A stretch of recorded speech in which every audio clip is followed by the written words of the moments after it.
Good afternoon, everybody, brothers and sisters. Thank you for taking the time to join us this Saturday afternoon. Where I come from, Johannesburg, very, very cold. That's how you can see I have a jersey, a jacket, and all of that.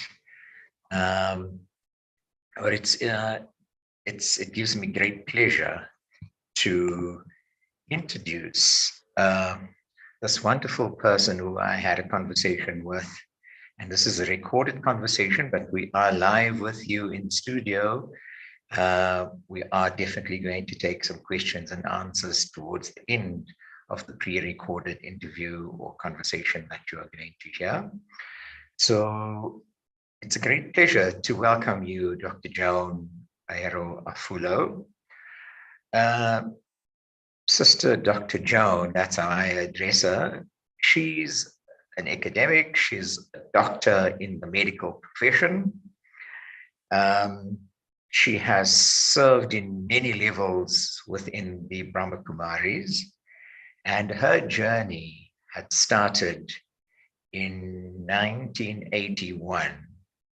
It's just important to mention that when she was a Catholic nun in training, and she was a Catholic nun and in training for her clinical medicine at the medical training center in Nairobi. So without further ado, I'd like to welcome you, Dr. Joan. Please, it's for you to take the floor.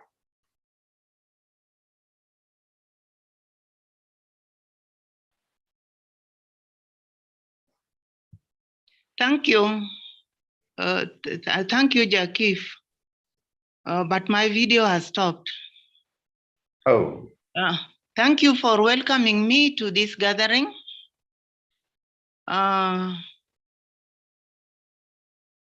myself.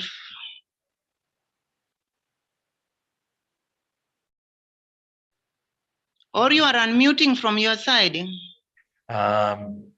No, we're fine. I think we could just maybe ask the host to check as to why you are not able to link into the video. Sister Aruna, could you direct us? I don't know, because we haven't stopped anything, so okay. I'm not sure why the video hasn't started. But would you like me to start the interview? I just wanted Dr. Joan to just, there we go. There we go. As soon as she accepts our welcoming her, and then we can go straight into the video, the pre-recorded conversation. Thank you, Sister. Welcome, Dr. Joan.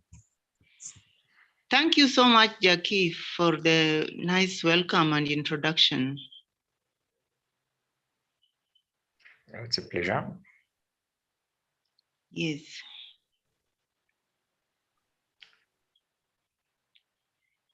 Yes, I've had the introduction, and I'm very happy to be in your midst today.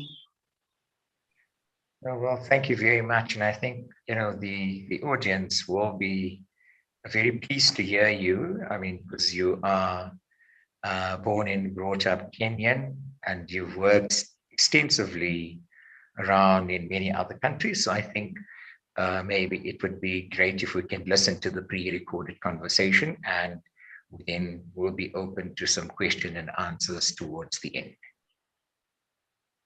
Thank you, Dr. Joan, for making yourself available. Welcome. Sorry, I'm trying to. Okay, thanks. Both are open. Free the Mind and Rediscover Yourself is a collection of personal, heartfelt stories of courage as individuals from diverse perspectives in Africa have embraced the teachings of Brahma Kumaris to enrich their lives and those around them to live with peace, happiness, love, and wisdom. Welcome, everybody. This is a Brahma Kumari initiative, and just a short introduction just about what Brahma Kumaris is all about. I'll just give you some background, and you have the opportunity to Google us, and you can get lots and lots more information. In a world torn apart by materialism, we yearn for a world and life of peace, happiness, dignity, and prosperity.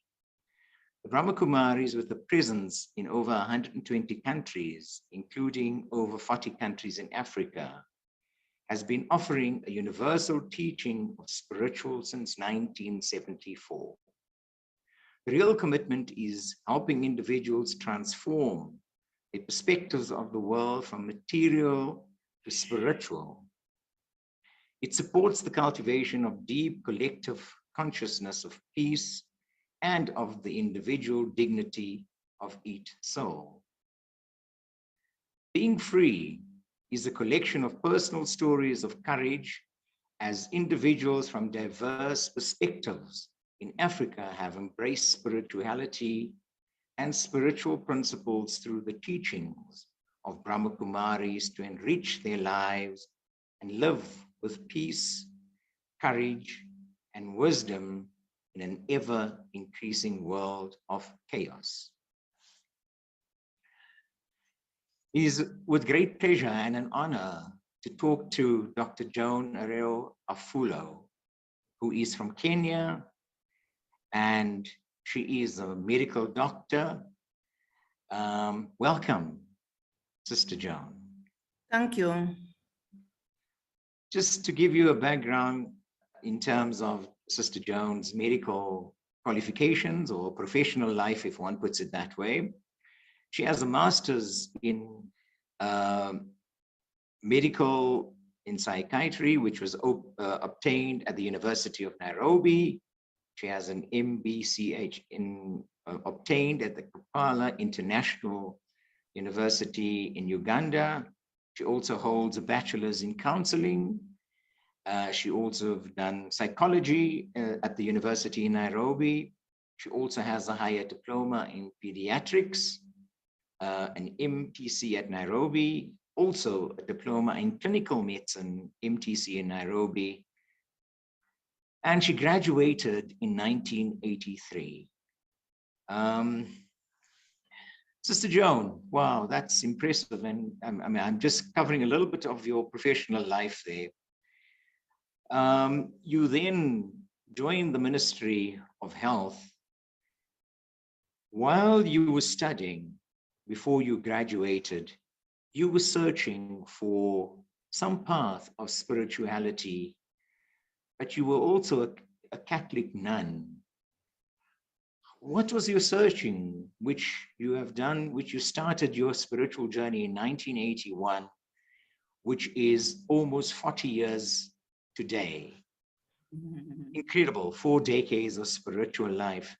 What led you to look for this spiritual life, sister? If you can just take me through some of that, and I'll just interrupt you even now and again to prompt you of your many, many experiences through Africa and all the centers. I hope you don't mind when I'm interjecting, so please work with me. Thank you. I won't mind. Thank you so much. As you have heard, I was in the convent for some times, for around 9 years before I started searching really for peace. What was making me search for peace, apart from the fact that I was also in the medical college, was that I had so many questions in my mind. The conditions of the world were changing, but then I was realizing that in the community, I was very peaceless. It was an international community. We were all coming from different walks of life, different colors. We had Dutch, we had people from southern parts of America, we had, our locals. And at the same time, we had different tribes in Kenya. But I was feeling that I needed something to quench my thirst for peace. I was praying day and night, but I felt I needed something deeper than just the prayer life. That was the time when, during my medical school, as a number of nuns were having or holding their prayers together, we realized that most of us had the same aims. We wanted peace, which was deeper than prayer. And therefore, it was at that time that I heard over the radio that there was going to be a conference about the origin of peace. And at that time, the main coordinators were the chief administrator of regional administrator of Kenya. But then our guest was going to be the chief administrator of the Brahma Kumaris, which was then Daddy Prakash Mani. I quickly took up that, and I went for the conference together with some of our nuns from the medical school. We were attending different programs, but then we were made to experience what real peace was through meditation. There was commentary that was played at the background. And then we were also made aware of the fact that we were souls, not the physical bodies. And that left me with a lot of questions, because all this time I had only connected myself with Christianity, not going into the depth of who I was and where I was going. Then after doing my 7 days introductory course, that is the time I realized I needed to go into the depth of meditation. By then, I was almost finishing my medical, first of all, my diploma in clinical medicine. And then I started going for my regular classes together with our nuns whom we were with at the medical training college. And we were experiencing very deep peace. I personally, my questions were answered. And I felt I still needed to continue with my spiritual life. Now, there was this aspect of the diet, because coming from a community, there was the diet part, and my diet was completely animal foods. And actually, what I hated more was vegetables. I really hated it. I don't know why I had developed hatred for that, but I just liked things which were more attractive, and vegetable happened to be not part of them. And so when I was told during my principles that, well, you need to be a vegetarian, you need to do ABC, I did not question, because 2 months before I took up this, I had done a little bit of Raj Yoga, not really Raj Yoga, but Yogananda exercise. Yogananda exercise, and we were all doing it together with these nuns. And we had started giving up, because giving up animal foods, because that was a principle that was required. But I didn't realize that I was going to give it up forever. But when I started my meditation path, I was already, venturing into vegetarianism. And I was feeling very fresh. The whole system was quite fresh. And therefore, I took it up as my way of life. And so when the principles were given, I did not hesitate. I said, okay, if this is going to make me experience a lot of peace, let it be. And so in my community, I had one question, because I told them I am actually going into the depth of meditation. I started giving the introductory course. That is, you are a soul, not the physical body. The body is given to us to help us play a role for a period of time. And at the right time, we will come out from the body. But it is through the body that we continue accumulating accounts, whether negative or positive.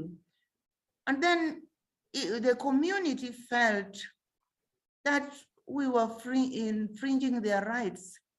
The community felt it was a little bit too much for them, because one thing, nuns who also felt they needed peace started going into the depth of meditation.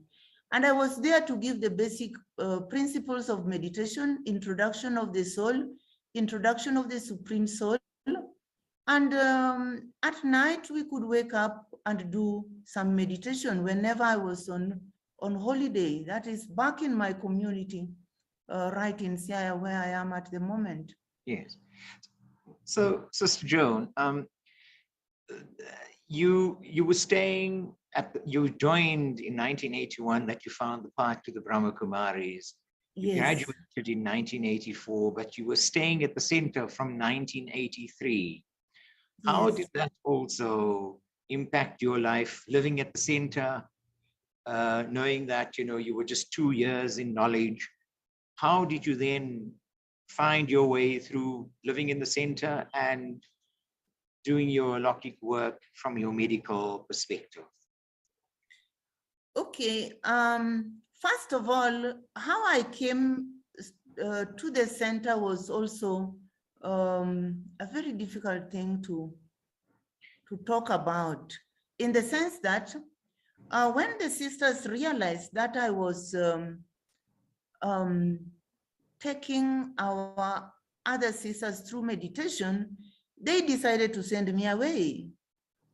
And so that gave me a very clear background. I went back to my medical training center now as a lay person. So then during weekends, I could go to the center.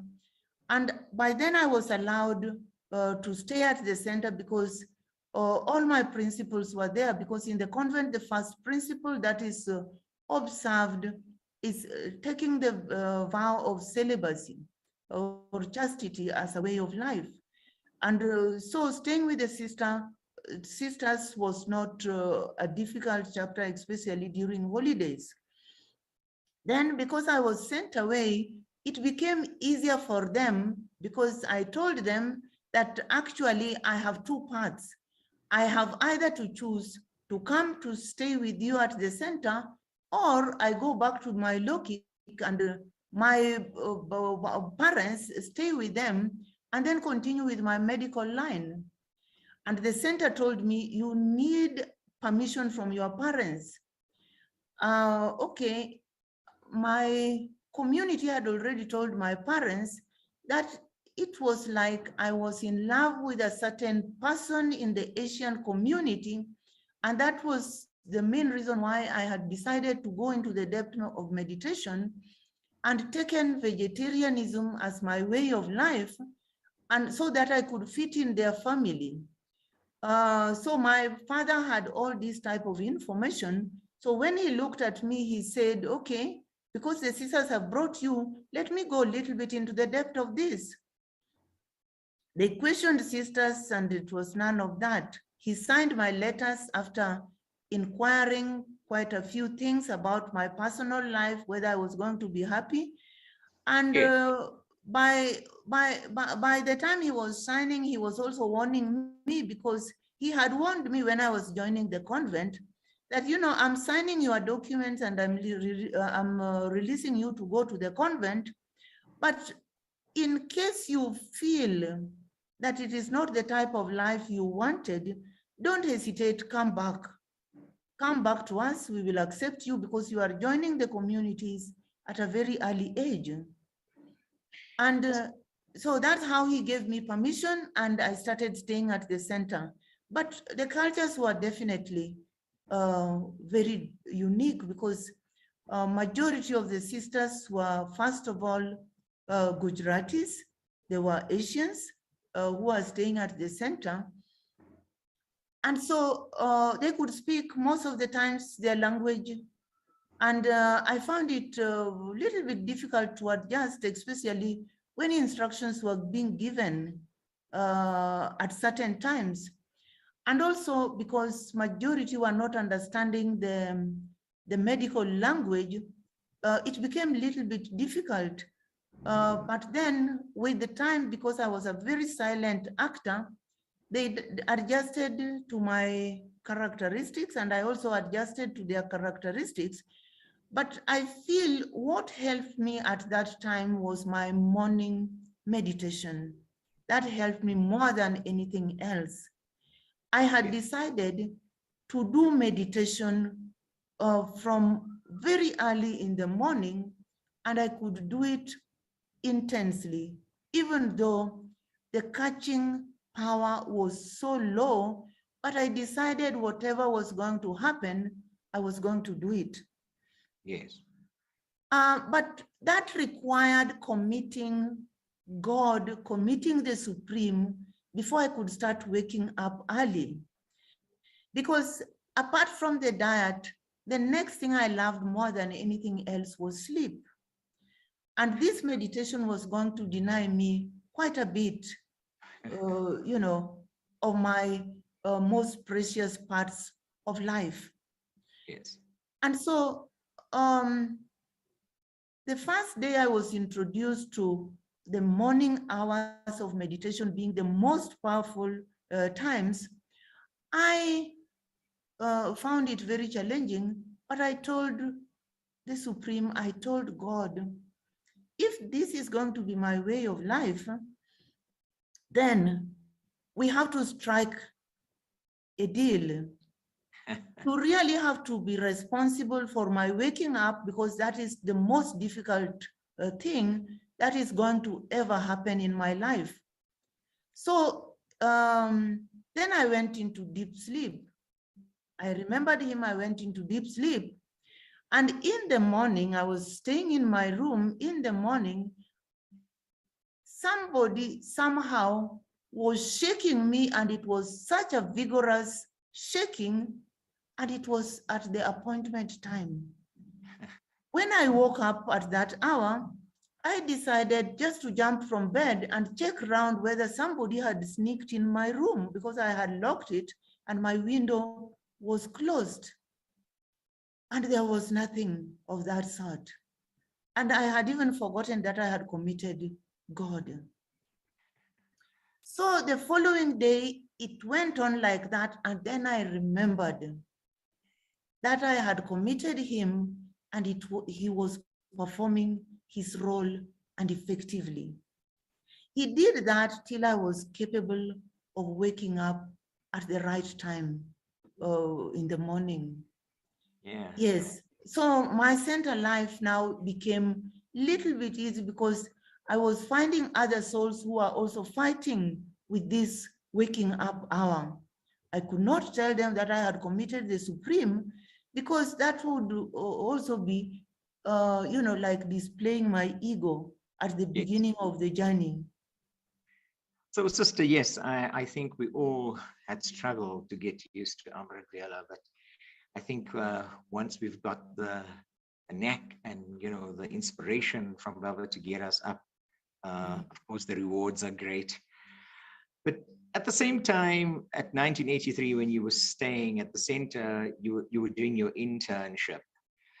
But let's just move away from that, sister. You were then part of a team who had visited Ethiopia and subsequently opening up a center. And you were then also involved in you know, in the duties of offering what all centers offer to the greater community.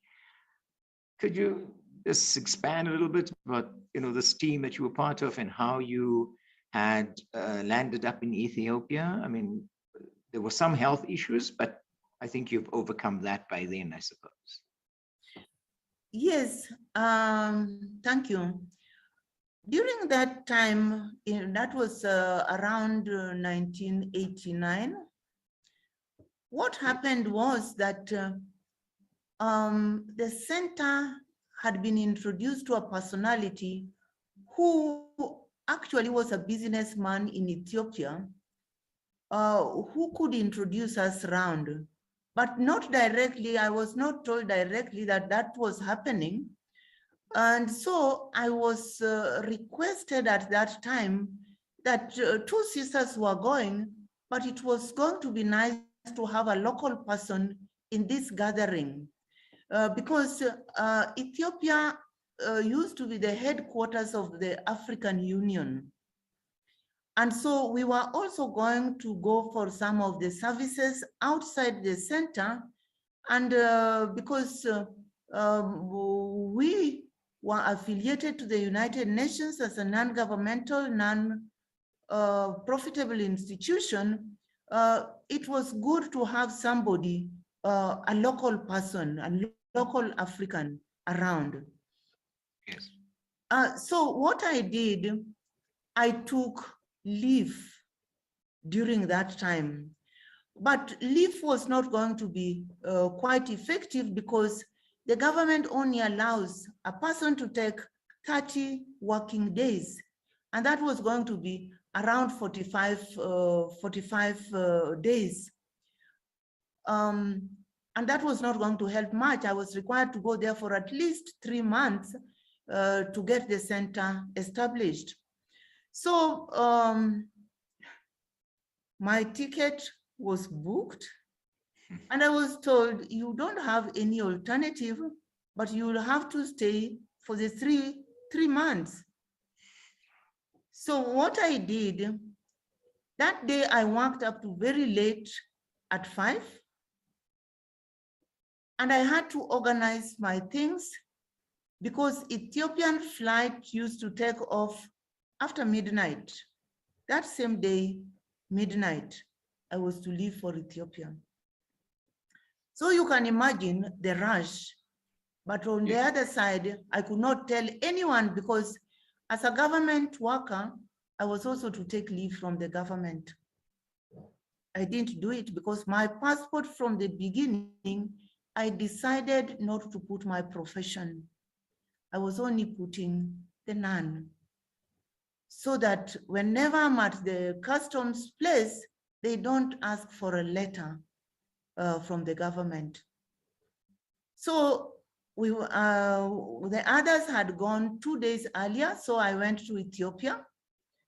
And during that time, Ethiopia, because of the altitude, is actually of a very high altitude compared to Nairobi. And we had to book ourselves into a hotel.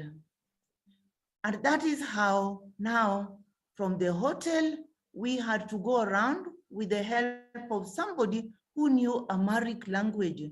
One of the drivers to the person who actually was going to introduce us to Ethiopia, he offered his driver, and the driver could help us with the translations in different schools, different places where we had to go for services. That time, Ethiopia was just trying to allow other religions to start coming up. Otherwise, they only allowed the Muslims, and it is a region of Orthodox Christians. And then even the Hindus, they did not have a temple. They were not allowed to have a temple. The Muslims were not even allowed to have a mosque. It was a region which was mainly for Orthodox Christians. So because they were becoming a little bit flexible, we started by going to schools, we started by going to other places, and we could introduce them to meditation. And I remember I went to a certain school, and in this school, we had around 72 teachers. And I told the headmaster that, you know, I want to introduce you to meditation and at the same time, the positive thinking, which will help you, you know, manage your institution in a better way. And furthermore, if you know your introduction, it will be easier for you to give introduction to other people, to help other people progress, and at the same time, get a proper working staff. He looked at me and straight away he said, yes, I want that to happen. I went alone because during my working hours, I could do that. And sometimes we could go to the gathering that was Hindu gatherings, sometimes Christian communities. But this material day, they allowed me to start the positive thinking lessons to the 72 teachers. I did for 2 days. The third day, it was coinciding with Sister Vedanti's visit to Ethiopia. I took her to that school, and together with me, there was Dipti Ben of Nairobi. There was also Pratibha Ben, our Pratibha Ben, who is our assistant regional director for Africa. But that material day, they were only there for the first day and the day Sister Vedanti came. And it was a very, very informative lecture because they had so many questions to ask us about our institution. They also wanted to know about a meditation institution and how you gain victory over the self, given that we have the organs of the body which are, you know, playing mischief most of the times. In terms of food, they want this and that. In terms of sleep, we want this and that. And in hearing, we actually try not to listen to the negative things, but they continue entering. Even if there are comments about us, comments which are supposed to be discouraging us, we continue listening to them. And sometimes they push us completely down. So it was at that time that some of the teachers decided to come and take their 7 days introductory course. And I remember holding a class of 7 people. 7 people now from the school. It was only the headmaster who wanted to start with the 7 days course. The others were coming from different walks of life, but they did it for those 7 days. 7 days. It was difficult to penetrate, but we got them and they were continuing with the lessons. But I think they were more excited because we had also Asians during that time, but they wanted, you know, to be our casual visitors. Yes. But that time, the Africans wanted meditation. Yes, so that's how it continued. Okay, so on just to continue with that journey, you then moved on to Uganda and also established a center in Uganda, and you stayed there for about 3 or 4 months at the time.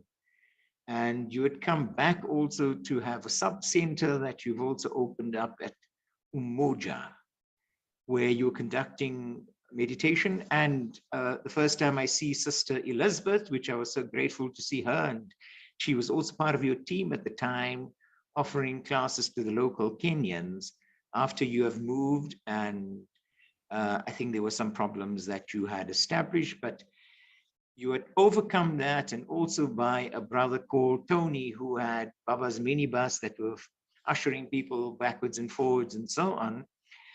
Could you just share that as well?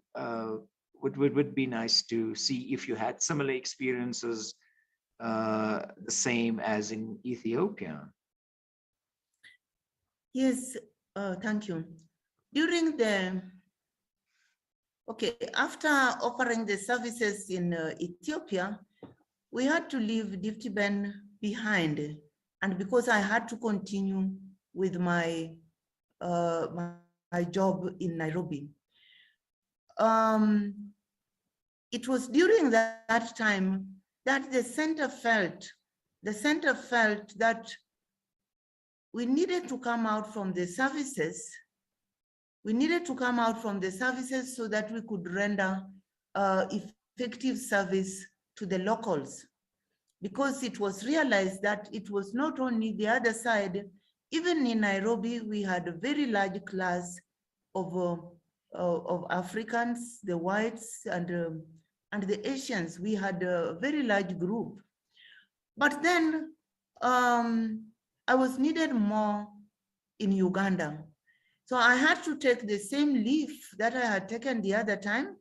Of course, the government penalized me during my period in Ethiopia, but I was remembering that the souls had gone through a lot of problems in Uganda, especially during the time of Idi Amin, where democracy was unheard of.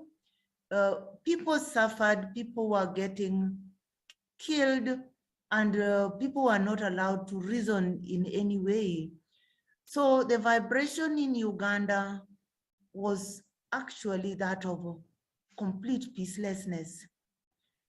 So before opening the center, there were quite a good number of programs that were conducted in schools, in halls, and our center that was going to be established was very close to the university, the Makerere University. Makerere University has been the real academic university for the whole of Africa, in the sense that it had been so highly recognized before Idi Amin came into power.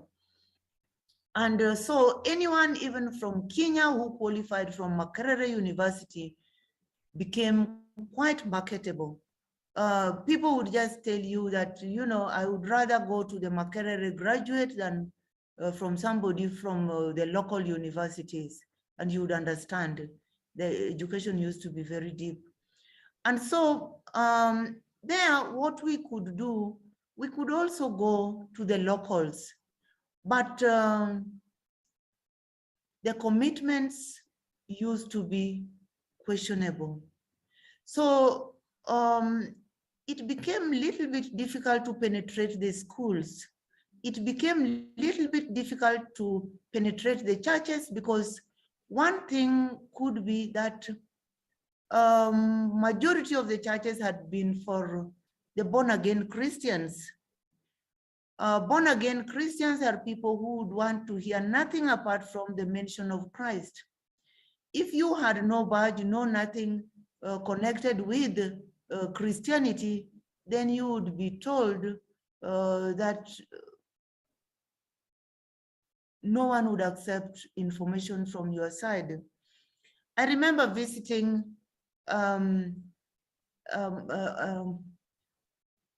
visiting a Lions Club in Jinja that was still in Uganda, and we were to give a talk. In that place, there were people from a variety of professions, and I talked about peace of mind, how to acquire peace of mind, and how the original peace, and peace is our religion, or original peace need to be attained, and how we needed meditation to go into the depth of the self and know our values before getting the real peace, which we were also searching for. Yes. And people looked at me and said, yes, but you need Christ. Even though people were from different religions, the comment was, it was loud and clear. They said they needed that. And the host did not comment. So that time I realized that Uganda needed a lot of intense meditation before even we could open a real center. So it's a center which has not really stabilized much, but we had to do a lot of groundwork. Yes. So sister, yes, I mean, that must have been some experiences there. In that same year, you had then gone back into the Ministry of Health, and you then also was involved with the center in Mombasa, offering, looking after the center in terms of workshops and retreats and so on. You conducted that for about a year. A little bit, just quickly, can you share your experience in Mombasa? I mean, you were then moved through all this and you came back. And yes, quickly, if you could just tell me that, because I'd like to just move through some of the questions. I would like to get as much as we can because you have so many stories to tell. So if you can just quickly, briefly tell us about your experience in Mombasa when you came back. Well, I was posted to Mombasa by the government after I had done the higher diploma in pediatrics. So I was posted to the pediatric department. And during that time, I also had to take care of the center, the Brahma Kumaris Center, which was in Mombasa. The center at that time was mainly with family members, especially of Asian origin. And I was posted there and I was told then, yes, you have to be in charge of that center in Mombasa. Now, one thing was that our classes were being conducted in Hindi.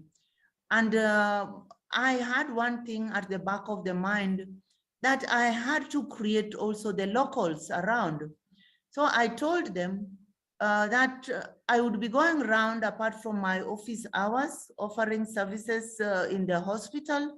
I would be going around giving lectures in whatever positive thinking, stress management, and at the same time, how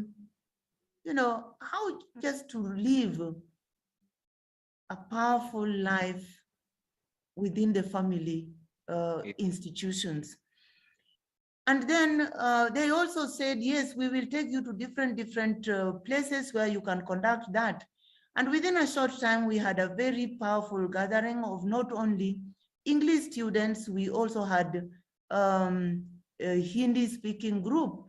And what I wanted to do was that I wanted to bring everything together so that we could feel the presence of each other. I mentioned to them that the ones who are not in Raj Yoga principles, family-wise, were going to help in one thing.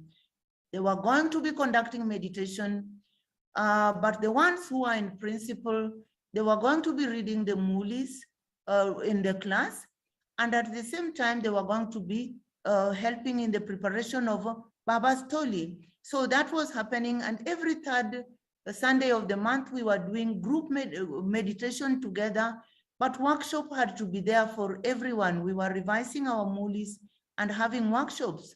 But every first Sunday of the month, we had to have a complete workshop where we had to retrieve points from some of the recent Avyakt Mulis, and then we had to divide ourselves in groups, discuss them amongst ourselves, and then each group had to have at least 2-3 of English group and 2-3 of Hindi group. So 10-15 groups like that, and then we could give report to the class. And I realized that that was uniting us. And I remember when one of our administrative heads came to Mombasa, she had a comment to raise. How can you give an African chargeship over a big center like this of Mombasa? You better send a Gujarati speaking sister. And the students told this sister that, look, we are content with what we have. This sister has given us chance to read Muli in class. This sister has given us chance to conduct meditation, which no other sister could give. So we feel we should have more chances of getting people who are not Gujarati speaking, who are not Hindi speaking, so that we can come together as a family. We want to experience that family feeling because that will help us also serve other people. And I felt that was a very reasonable answer to give. And so I did not stay in Mombasa for a long time, but at least we had English class in process and Hindi class in process, and we used to gather together for these type of things. Sister Joan, with all your experiences that you have accumulated, you then moved to a country next to me, to Botswana, where you also had some involvement with the center there. And I'm sure it was also favorable in terms of the work that you wanted to do, like many centers, particularly working in the schools and programs that you've conducted with the background of the Brahma Kumaris. And I'm sure that must have been also a wonderful experience because it's on the doorstep of South Africa. You know. Yes, during that period, we had a problem because the Botswana Center was running in a family house. Actually, this brother was originally from Zambia, and he had given his front house as a center, and he was staying at the servant quarters. And when I arrived there, he was, it was kind of him to have done all these type of things. But when I arrived there, he quickly mentioned one thing because it was Sister Uruashi who was, handing over to me. She was living there on visa. The brother said in Gujarati, "Why have you brought this sister? From the way I'm seeing her, she will not even manage to give an introduction to a soul. Why did you bring her?" And sister said, "It is the directive of Sister Vedanti. So I have brought her on board. You just see how best you can, continue with the services." So Sister Urwashi was kind enough to explain to me what the brother had talked about. And then what I told myself was that I was there for Baba's service, but I had to organize one thing. During that period of time, my Lokik brother was a lecturer in the Department of Science and Technology in Botswana University. So he was having a house on that side. And I rang Sister Vedanti and I told Sister Vedanti that there is some problem that is coming up. I just want to ask permission. If you could talk to my brother so that I could stay with them at night, but during the day I come over for service or I do other services, then it would be great. And my brother, when he was rang, he said, "We won't only talk, stay with my sister during night hours. I will be the one driving her to the center in the morning, and I will also be there for the morning class because during the early stages, he had already taken his 7 days course in meditation. So then it became easier. So he was dropping me at the center at 5 o'clock. We could do meditation. And then after that, we could listen to Muli. The groups of students who are there, they could be there for the class. And then he could drive to his place of work. In the evening, the wife would come with the children. And during that time, I had formed I had done some advertisement in one of the malls. I had put up a poster connected with our meditation programs, and I have given our timings. So different parts, different malls were having these advertisements. So people were coming for the whatever meditation courses, and I had made it a 1 hourly, one after every 1 hour, people were coming for meditation. So in the evening, we could all gather and do our meditation. Then the wife would also participate in the meditation class with the children, and then we would go back with them. There was one unique thing that took place at one time when I had organized for a positive thinking in Botswana Center. The whatever kitchen of this brother was just closer to the sitting room, and 16 souls were there, and we had started our program. And then this brother had a pressure cooker on, so it was whistling, and I requested the brother, could you switch off the pressure cooker for some minutes so that we continue with this? Yes. And he came and joined me. By then, there was a phone call that rang, and that was Sister Vedanti. Sister Joan, yes, I it's incredible, the stories you need to tell, but we are fighting against time. Okay. You've also had some, your travels working with the juvenile, care of juveniles. You've also, studied at another degree that you were at Uganda. You also was involved in a center also in Kenya, Kimutsu. You were also posted, you also worked on the dentist board. All those many activities that you were involved in. You were also then in, at the time that I want to pick up before we move on, was the project, the Peace Appeal, dedicated to the UN Million Minutes of Peace. And that was the year, the International Year of Peace in 1986.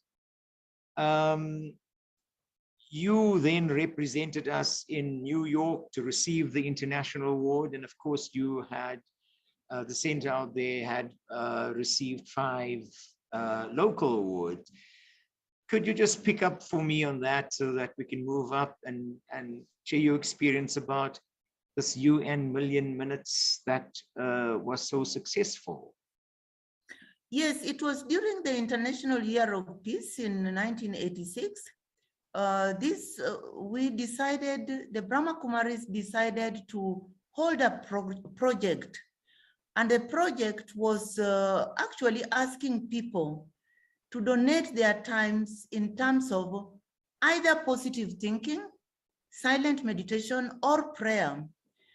We were going to churches, we were going to schools, we were going to variety places where there were gatherings, and asking them just to give their donation in terms of time.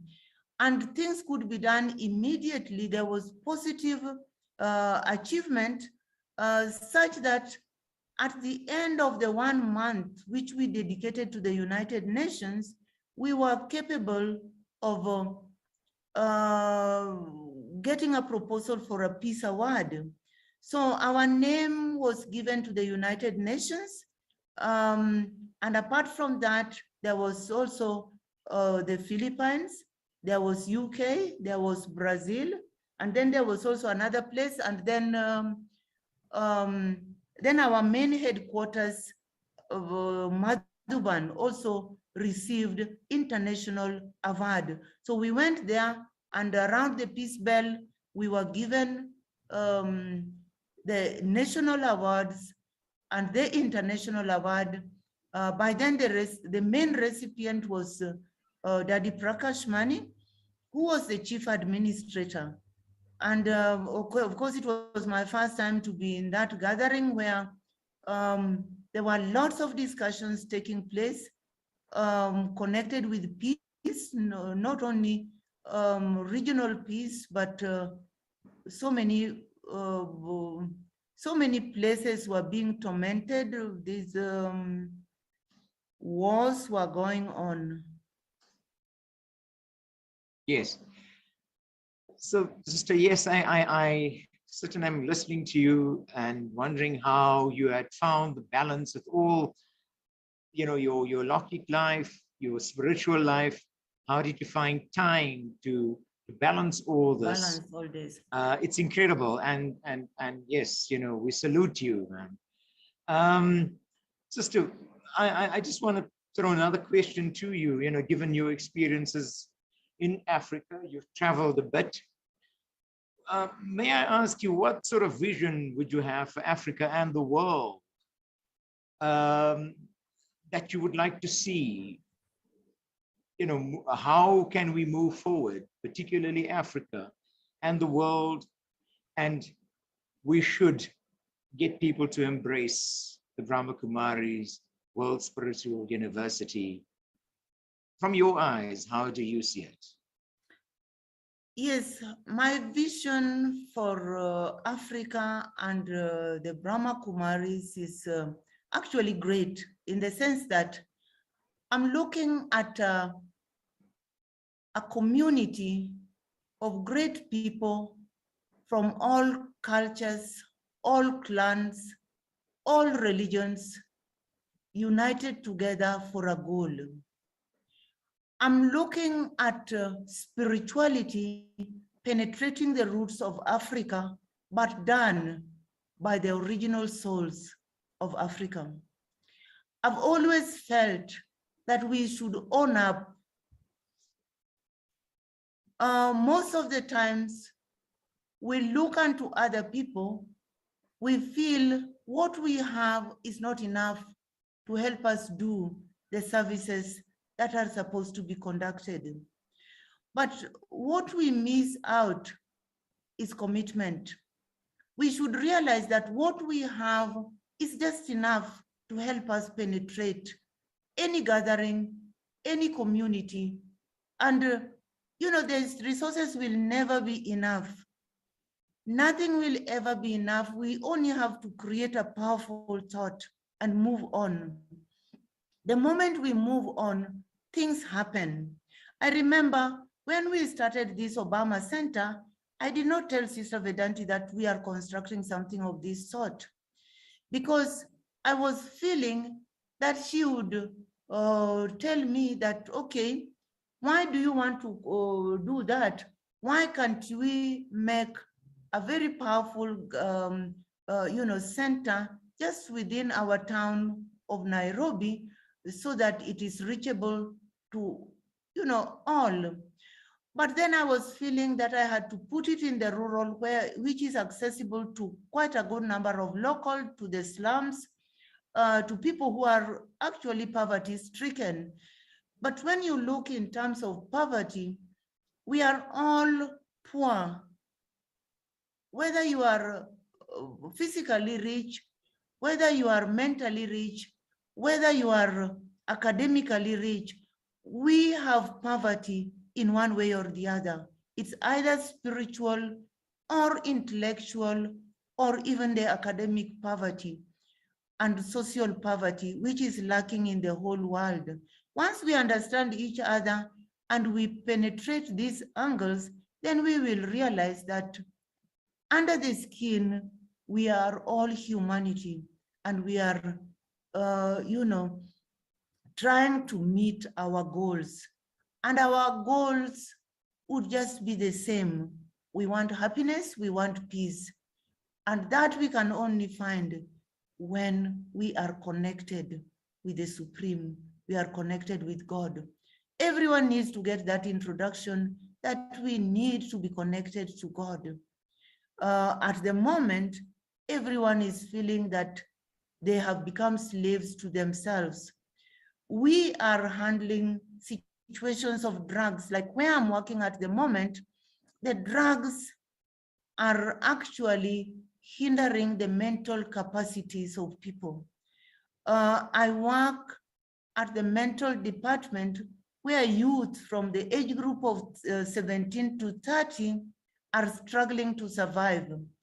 they are taking artificial intoxicants because they want some form of happiness which they cannot get in the physical world.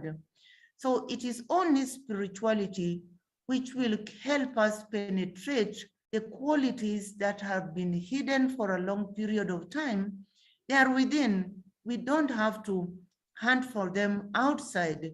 We just need to go into the depth of ourselves, and then they will be uprooted. Yes, that we need to work on by ourselves. But for that to take place, we need, to commit our time. Oh, well, that is such a nice way of you putting it, that, we are all connected, and one just thinks about the slogan, all for one and one for all, is probably appropriate, and we just need to sell that idea that the Supreme Being is waiting, and he will keep reminding us that we are one. And thank you for that, Sister. We've come to the close of my questions to you, and they were so delightfully answered so well. And can I ask you, in closing, can we do a commentary of meditation between 5 minutes, between 5 and 7, if that would be okay with you before we close? Well, that is fine with me. That is we fine can with start, yes.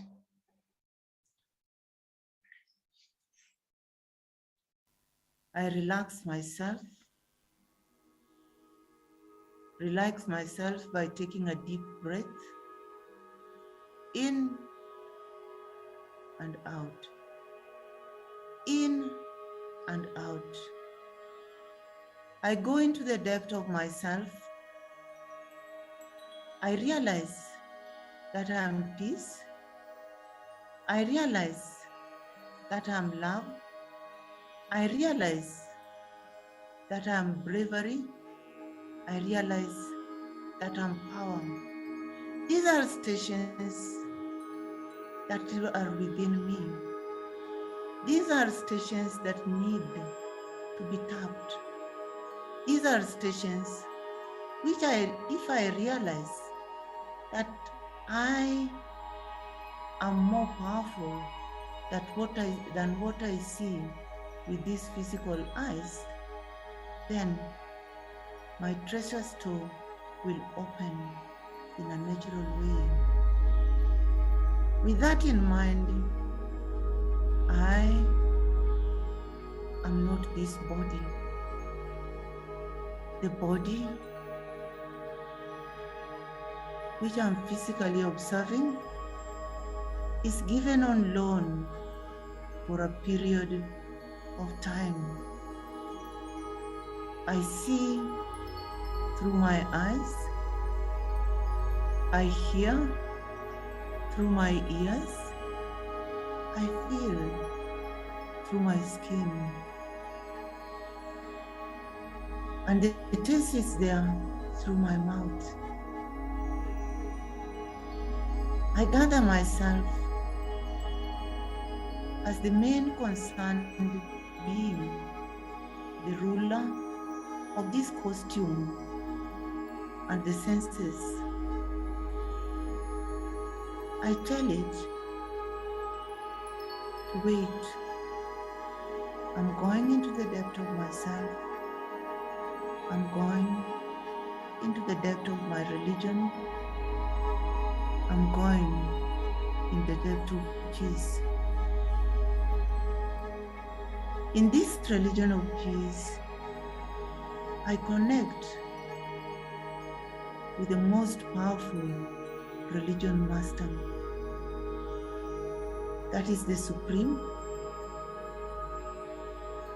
who is the ocean of this peace, who is the ocean of power, who is the ocean of love. All the good treasures I derive from him. Originally, my values are those, but they have been hidden. I take from the ocean I withdraw and spread into the peaceless world. The world need is healing. With this, I spread love, I spread power, I spread dignity and kindness. I feel myself, I feel peace, I feel love.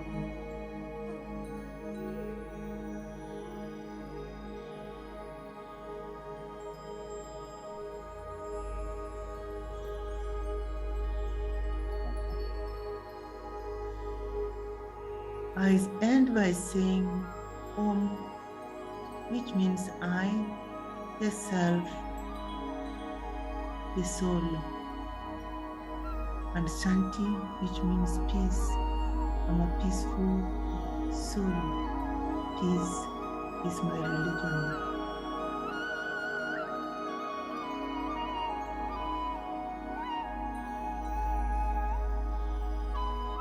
Om Shanti. Shanti. Thank you, Sister Thank you, Joan. everybody. I It's hope incredible. I hope you enjoyed Sister Joan sharing her experiences, which was quite a journey she had taken. I'm also delightful to have Sister Vedanti, who has taken time to listen to this interview, and grateful to have you, Sister Vedanti. So now it is open for any questions that you may have or any clarity that you may want to ask. You may do that now. We have a few minutes just to have a few questions. Thank you. Any questions?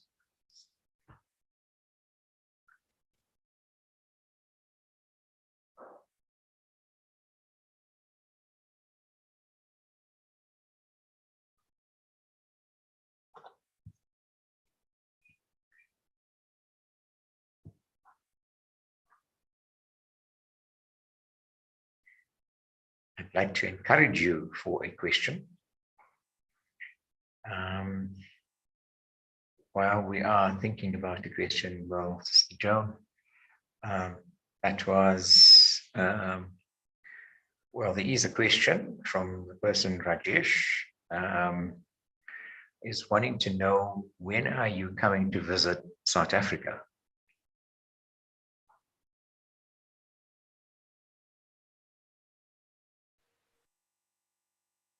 When time permits, I'm actually not sure at the moment, but when time permits, maybe I could have done it earlier when I was in Botswana, but let's see how things work. Okay, I hope that answers you in the near future, as however the path is guided. We have a few questions.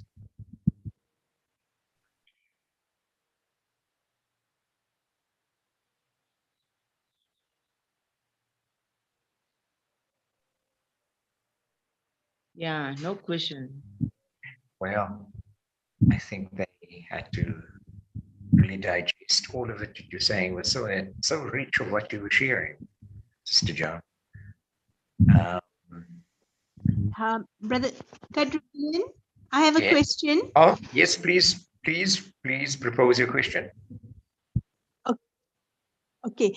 In the context of Sister Joan's journey, you know, when she faced many challenges, where people were maybe doubting her capability and what she could achieve, and this is not from an ego-centered space, but from really a sense of true self-worth.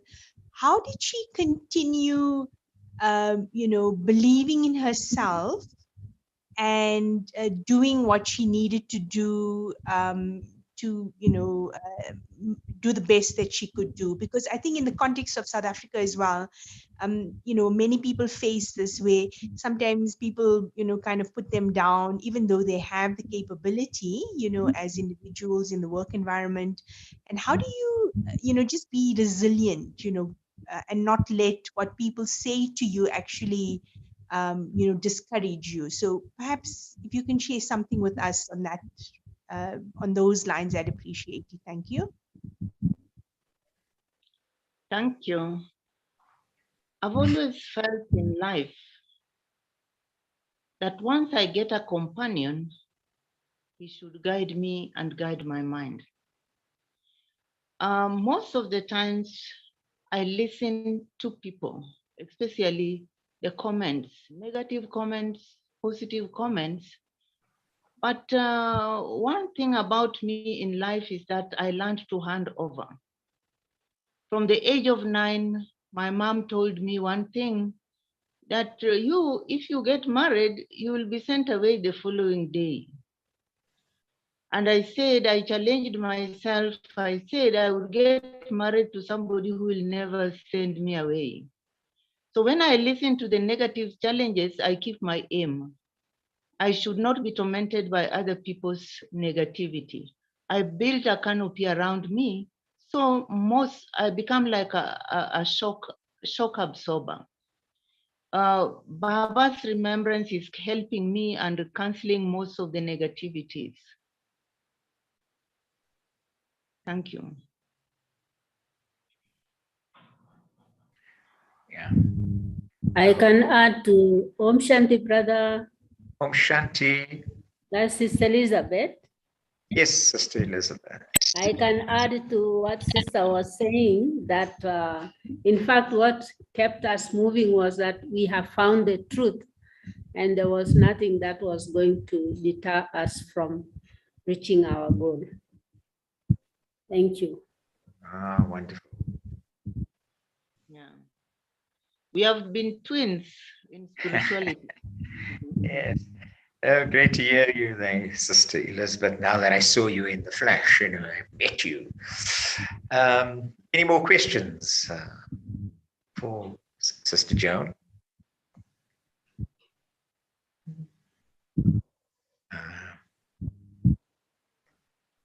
I would just like to share my experience with Sister Joan and Sister Elizabeth.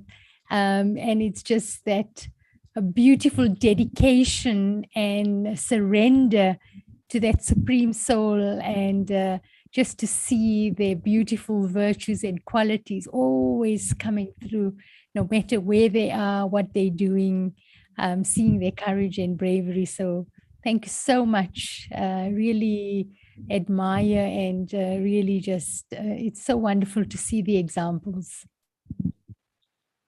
Thank you. Yeah, that's true. I certainly support that. Any more questions for Sister Joan? If there are no questions, Dr. Joan, it was an absolute pleasure to have you in the studio to share your I thoroughly enjoyed the interview, and now I'm actually really more excited about you answering some of the questions directly. So thank you. We will meet again. Thank you for creating time. Thanks. Thanks for taking time to share with others. Yeah. Thank you to the team who's helped us to host. All the best. Om Shanti. Go well.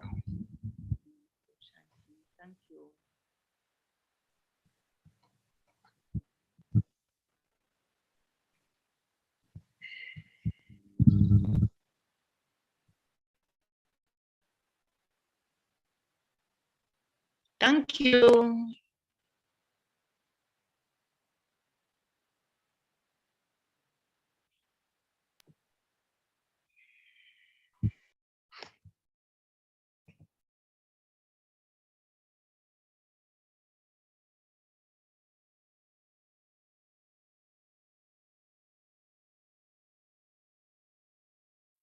Thank you.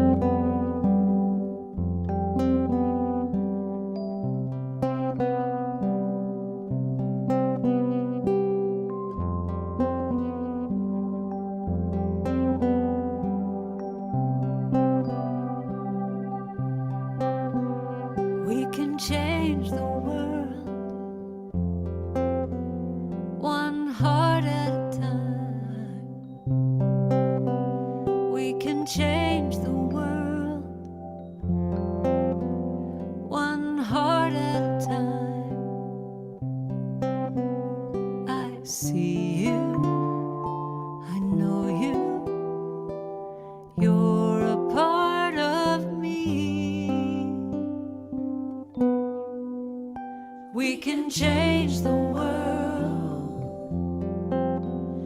one heart at a time.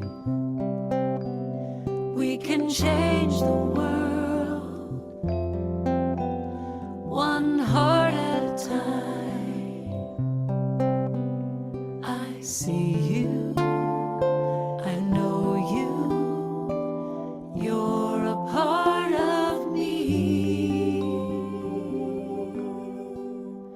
We can change the world, we can change the world, one heart at a time, one heart at a time. We can change the world, we can change the world, one heart at a time, one heart at a time. I see you, I see you, I know you, I know you, you're a part of me. And my heart is open to love. My heart is ready to love you.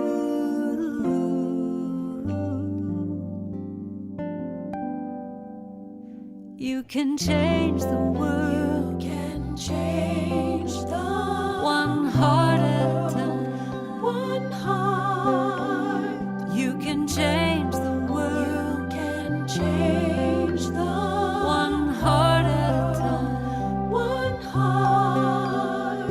I see you, I see you, I know you, I know you, you're a part of me. I can change the world, I can change the